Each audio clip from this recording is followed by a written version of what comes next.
10,000 packs. This time for life.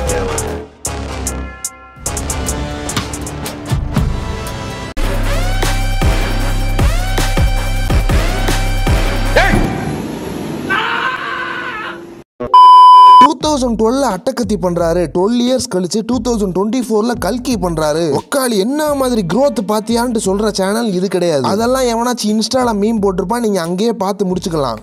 அப்புறம் என்ன மைத்துக்கு நீ இங்க வந்தான்னு கேட்டீங்கன்னா கல்கி 2898 AD 600 crore பட்ஜெட்ன்றானுங்க, ஃபியூச்சர்ன்றானுங்க, சைஃபைன்றானுங்க. இவ்வளவு பெருசா இருக்கக்கூடிய படத்துக்குள்ள எப்படி அண்ட் எதுக்கு சந்தோஷ் நாராயணன் வந்தாரு? சரி, அப்படி வந்தாரு okay. Teaser, Bujji intro, Ashwatthama ட்ரெய்லர்ன்ட்டு பிஜிஎம்ஸ் எல்லாம் பக்காவா இருந்தாலும் ஃபர்ஸ்ட் சிங்கிள்ட்டு எதுக்கு ஒரு சப்ப சுமாரான பாட்டை விடணும்? இதுக்கு முன்னாடி சானா பண்ணி ஒரு மிகப்பெரிய படமா கன்சிடர் பண்ணப்பட்ட படம்னா அது கபாலி தான். கொம்தா அது வரைக்கும் இல்லாத புது சவுண்டிங்ல ரஜினி சாருக்கு நெருப்புடான்ட்டு இறக்குனாப்ல இந்தியா மேப்ல டாப் டு பாட்டம் ஹிட். அவ்வளோ பெரிய ஹைப்பை கிரியேட் பண்ணி ஒரு சாதனை தான் அந்த பாட்டுன்ட்டு சொல்லலாம். என்னதான் பயங்கர பெருசா பாராட்டப்பட்டாலும் கபாலிக்கு அப்புறம் சானா மேல 2 குற்றச்சாட்டுகள் வச்சாங்க. அதுல ஒண்ணு, நீங்க எல்லா பாட்டுலயும் ஏதோ டிஃப்ரெண்டா பண்றீங்க, அதான் உங்கள்ட்ட ஒரே மாதிரி இருக்கு, அதை பண்ணாதீங்கன்னா. அண்ட் இன்னொன்று என்னன்னா, சானாவால் எக்ஸ்பெரிமெண்டல் ஃபிலிம்ஸ் மட்டும்தான் பண்ண முடியும், ஒரு பக்கா கமர்ஷியல் படத்துக்கு சானானால ஜஸ்டிஃபை பண்ண முடியாது போலன்ட்டு தான் நிறைய பேர் சொன்னாங்க அந்த டைம்ல. எந்த டைம்லனா பைரவா, கொடி இது ரெண்டுமே ரிலீஸ் ஆகி எந்த ஒரு பாட்டும் பெருசா ஹிட் ஆகாம இருந்த டைம்ல. பட் எனக்கு கொடி ஃபேவரட், பைரவா ஆல்பமும் பிடிக்கும். என்ன மாதிரி நிறைய பேர் இப்போ இருந்தாலும் அப்போ அதுல எந்த சாங்ஸுமே கேட்சியா இல்லன்ட்டு எதுவுமே பெருசா போகல.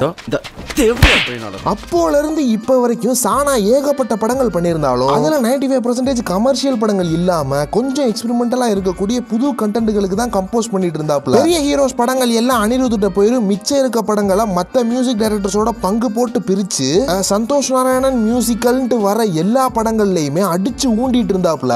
இது இல்லாம பாருங்க, தப்பு பண்ற அவ்வளவுதான். குழந்தை மாதிரியா இருக்கா இது, வச்சவன பாருங்க. நீங்களே பயப்படுறீங்களா?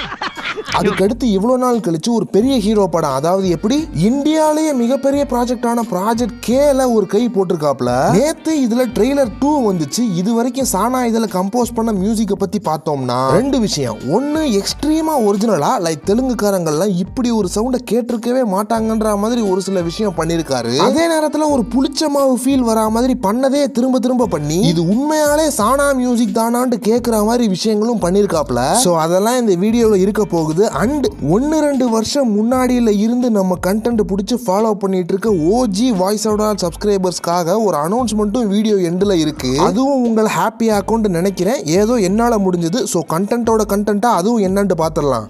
உனக்கு வேலை இல்லை தெரியுது எனக்கு.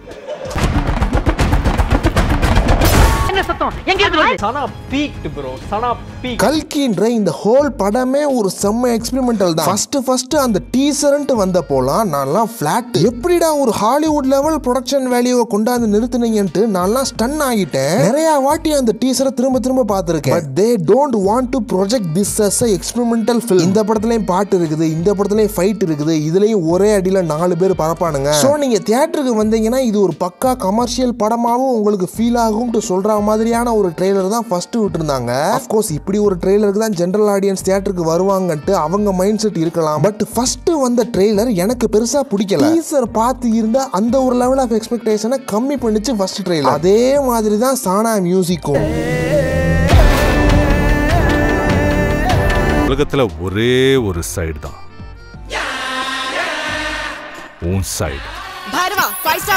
பட் அதுக்கு அப்படியே ஆப்போசிட்டா நேத்து வந்த ட்ரெய்லர் பக்கா கூஸ் பம்ஸ். இதுதான் இந்த டைரக்டர்ஸ் கட்டுன்னு நினைக்கிறேன். ஐ மீன் இந்த டைரக்டருக்கு ட்ரெய்லர் இப்படிதான் இருந்திருக்கணும் போல. ஏன்னா கல்கி வந்துட்டு பாகுபலி மாதிரியோ இல்ல சலார் மாதிரியோ நிறைய செட் பீஸ் ஃபைட் சீன்ஸ் இருக்கும்ட்டுலாம் தெரியல. நிறைய நல்ல டிராமாஸ் இருக்க போகுது, நல்ல கான்ஃபிளிக்ஸ்லாம் இருக்க போகுதுன்னு நினைக்கிறேன். அண்ட் இந்த ட்ரெய்லர்ல மியூசிக் அண்ட் அந்த ஒரு பாட்டு வந்துச்சுல, ஸ்டாண்டிங் ஓவேஷனே கொடுக்கலாம். அவ்வளோ சூப்பரா இருந்துச்சு. யூசுவலா எல்லா சாங்ஸ்ல பிஜிஎம்ஸ்லயும் தெரியும் பீட் டிராப்னு சொல்லுவாங்க. அதுவும் அனிருத்தோட பீட் டிராப்புக்குலாம் ஒரு தனி ஃபேன் பேஸே இருக்குது. அந்த பீட் டிராப்னா என்னன்னா எந்த ஒரு பாயிண்ட்டுக்கு அப்புறம் அந்த மியூசிக்ல ஒரு டிரான்சிஷன் ஆகி நெக்ஸ்ட் ஒரு ஹை ஆர் ஒரு எலவேஷனை நோக்கி போகுதுன்னு அர்த்தம். நாம எப்பயுமே யூசுவலா இந்த மாதிரி தான் சாங்ஸ் கேட்டிருப்போம். பட் இந்த அஸ்வத்தாமாக்கு ஒரு வீடியோ விட்டுருப்பாங்க. அதுல அந்த பையன் எவர் நூவுன்னு கேட்ட உடனே அஸ்வத்தாமா கேரக்டர் ரிவீல் ஆகும். அதுல சானா மியூசிக்ல காட்டுற அந்த வேரியேஷன் இருக்குல்ல, ஒரு வாழைப்பழத்துல ஊசி ஏத்துற மாதிரி அங்க ஒரு ஹை பாயிண்ட் வந்திருக்குன்றத ஃபீல் பண்றதுக்கே ஒரு ஃபியூ செகண்ட்ஸ் ஆகும். அவ்வளோ மெச்சூர்டா இருந்துச்சு அந்த மியூசிக். द्वापर युग से दशावतार की प्रतीक्षा कर।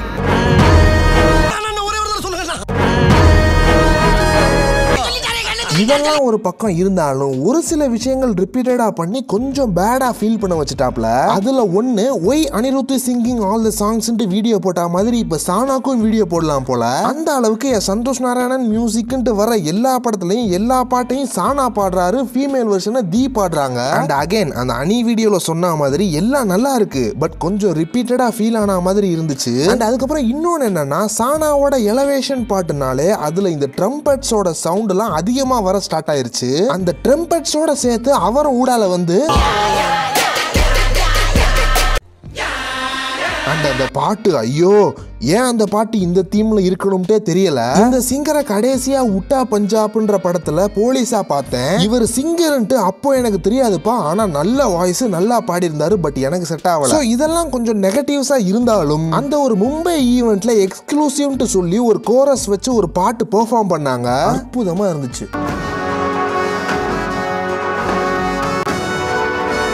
ஸோ கல்கியில எதுக்கு சானான்ற கேள்விக்கு அவரோட மியூசிக் மூலியமா பதில் சொல்லிட்டாரு. கல்கியில எப்படி சானா வந்தாருன்றதுக்கு படத்தோட டீம்ல யாருமே எதுவுமே கிளியரா சொல்லல. எனக்கு தெரிஞ்சு the director is so confident about the cast and க்ரூன்னு நினைக்கிறேன். ஒரு கேரக்டருக்கும் ஒரு டிபார்ட்மெண்ட்டுக்கும் ஹி வாஸ் சோ ஸ்பெசிஃபிக். பிரபாஸை தாண்டி திஷா பட்டானியை தவிர்த்து பார்த்தா படத்துல இருக்க எல்லாருமே பயங்கரமான ஆர்டிஸ்ட். ஸோ அதனால இதுல சந்தோஷ் நாராயணன் இருக்கிறதுல எந்த ஒரு டவுட்டுமே இல்ல. கல்கி வந்துட்டு ரொம்பவே பயங்கரமான பிரமைஸா இருக்குது. பிரபாஸோட மார்க்கெட்டை டிபெண்ட் பண்ணாத ஒரு படமா இது வந்திருக்குதுன்னு நினைக்கிறேன். செகண்ட் ட்ரெய்லர் பார்த்தா இது இன்னும் கிளியரா தெரியுது. பட் பிரபாஸும் பாவம் தான்ப்பா, பல அடிகளுக்கு கழிச்சு ரொம்ப நாள் கழிச்சு இந்த ரோலுக்கு கரெக்டா பொருந்துறாருன்னு எனக்கு தோணுது. இந்த தடவை ப்ரிப்பேர்டா வந்திருக்கேன். ஸோ இதான் கல்கி பத்தின இந்த வீடியோ. ஸோ நாம இப்போ அந்த அனௌன்ஸ்மெண்ட் பார்ட்டுக்கு வந்தோம்னா, ஜேகே தமிழுக்கு வந்துட்டு ஒரு வருஷம் முன்னாடி ஒரு பிரச்சனை வந்து வீடியோ போட்டிருப்பான். எந்த வீடியோன்னு தெரியல, பட் என்ன கண்டெக்ஸ்ட்னா ஒரு 20-30K சப்ஸ்கிரைபர்ஸ் மட்டும் இருந்தப்போ கூட சந்தோஷமா தானடா இருந்தோம். இப்போ சப்ஸ்கிரைபர்ஸ் அதிகமாக நம்மளோட ஒரிஜினாலிட்டி போகுதோன்ட்டு ஃபீல் பண்ணி ஒரு வீடியோ போட்டிருந்தான். பழைய ஜேகேவா காணோம் ரொம்ப பேர் அப்போ சொல்லிட்டு இருந்தாங்க. அப்போலாம் நான் என்னடா பழைய ஜேகே எப்பயுமே ஒரே மாதிரி தானடா கண்டென்ட் பண்றான்னு நினைச்சிட்டு இருந்தேன். இப்போ பழைய வாய்ஸ் காணாட்டு எனக்கே ஃப்ரீக்வெண்டா நிறைய பேர் கமெண்ட்ஸ் பண்ண ஸ்டார்ட் பண்ணிட்டீங்க. அந்த கமெண்ட்ஸ் எல்லாம் பார்த்ததுக்கு அப்புறம் தான் நானே ஃபீல் பண்ணேன், முன்னாடி எல்லாம் கண்டதை கண்டென்ட் ஆக்கி கண்டதை கண்டமேனிக்கு பேசி வீடியோ பண்ணிட்டு இருந்தேன். அதெல்லாம் கரெக்டாவும் ரெலவெண்டாவும் இருந்துச்சு. அப்போ அந்த மாதிரி கண்டென்ட்கள் எல்லாம் நானே அவாய்ட் பண்ணிருக்கேன் என்னையவே அறியாம. ஏன்னா சப்ஸ்கிரைபர் கவுண்ட்ஸ் அதிகமாக ஆக நம்ம கண்டென்ட்ஸ்லாம் கொஞ்சம் ரெஸ்பான்சிபிளா இருக்கணும்ன்றதுக்காக பழைய சப்ஸ்கிரைபர்ஸ்க்குலாம் பழைய வாய்ஸ் ஓவரால் வீடியோஸ் மாதிரி தான் வேணும்ன்றாங்க. ஸோ இந்த ஒரு பிரச்சனையை மெம்பர்ஷிப்ன்ற டூலை வச்சு நான் சரி பண்ணிட்டேன்னு நினைக்கிறேன். நாங்கள் நினச்சிருந்தா மெம்பர்ஷிப்ன்றதை எப்பயோ ஸ்டார்ட் பண்ணியிருக்கலாம். பட் மெம்பர்ஷிப்ன்றது ஜஸ்ட் ஒரு கமர்ஷியல் பர்பஸ்காண்டி மட்டும் இருக்கக்கூடாது. லைக் லைவ் போடுறது, ஸ்டிக்கர் தரது, பழைய வீடியோஸ் எல்லாம் மெம்பர்ஷிப்பில் தூக்கி போடுறதுன்றது மட்டும் இருந்துடக்கூடாதுன்ட்டு நினச்சேன். அந்த மெம்பர்ஷிப்ன்ற ஸ்பேஸை ஒழுங்காக பயன்படுத்தணும்னு நினச்ச எனக்கு இதுதான் கரெக்டான டைம்ட்டு நினைக்கிறேன். சில பேர் மெம்பர்ஷிப்பில் ஆக்சுவலாக போடுற வீடியோஸோட அன்கட் வெர்ஷன்ஸை மட்டும் அப்லோட் பண்ணுவாங்க. இன்னும் சில பேர் நான் லைவ் வரேன்ப்பா, கமெண்ட்ஸில் வந்துட்டு உனக்கு ஸ்டிக்கர் கொடுக்குறேன் அப்படின்ற மாதிரி மெம்பர்ஷிப்ன்ற விஷயத்தை வந்துட்டு ஈஸியா யூஸ் பண்ணிட்டு இருப்பாங்க. பட் நான் மெம்பர்ஷிப்காகவே தனியா கண்டென்ட் பண்ண போறேன். பழைய வாய்ஸ் ஓவரால என்னென்ன மாதிரிலாம் கண்டென்ட் பண்ணேனோ அதை இப்போ இருக்க எக்ஸ்பீரியன்ஸை வச்சு பண்ண போறேன். ஏன்னா அங்க ட்ரெண்டியா டாபிக்ஸ் போடணும்ட்டு இல்ல, எதை பத்தி வேணா எப்படி வேணா பேசலாம். வீக்கெண்ட்ல டைம் பார்த்து வீடியோஸ் அப்லோட் பண்ணணும்ட்டு இல்ல, எந்த ஒரு ஆர்டிஸ்ட பத்தியோ இல்ல எந்த ஒரு டாபிக்கை பத்தியோ டிப்ளமேட்டிக்கா பேசணும்ட்டு அவசியமே இல்ல, மனசுக்கு பட்டதை பேசலாம். ஏன்னா நம்மள புரிஞ்ச ஓஜி வாய்ஸ் ஓவரால் சப்ஸ்கிரைபர்ஸ் தான் அங்க வரப்போறீங்கன்னு நினைக்கிறேன். அண்ட் ஸ்டூடியோ பைண்டர்ஸ் மாதிரிலாம் சினிமா பத்தி யாரும் கவர் பண்ணாத விஷயங்களை நம்ம ஊர் சினிமாவை எக்ஸாம்பிளா வச்சு நிறைய சொல்லலாம்னு பாக்குறேன். சினிமா மேல பெருசா பேஷன் இருக்க எல்லாருமே தயவு செஞ்சு அங்க வாங்க. ஏன்னா இது நல்லா போச்சுன்னா நம்ம எல்லாம் ஒரு குரூப்பா மாறலாம். என்கிட்ட இருக்க ஸ்கிரீன் பிளே ஐடியாஸ் எல்லாம் உங்ககிட்ட சொல்றேன், உங்ககிட்ட இருக்கதெல்லாம் என்கிட்ட சொல்லுங்க.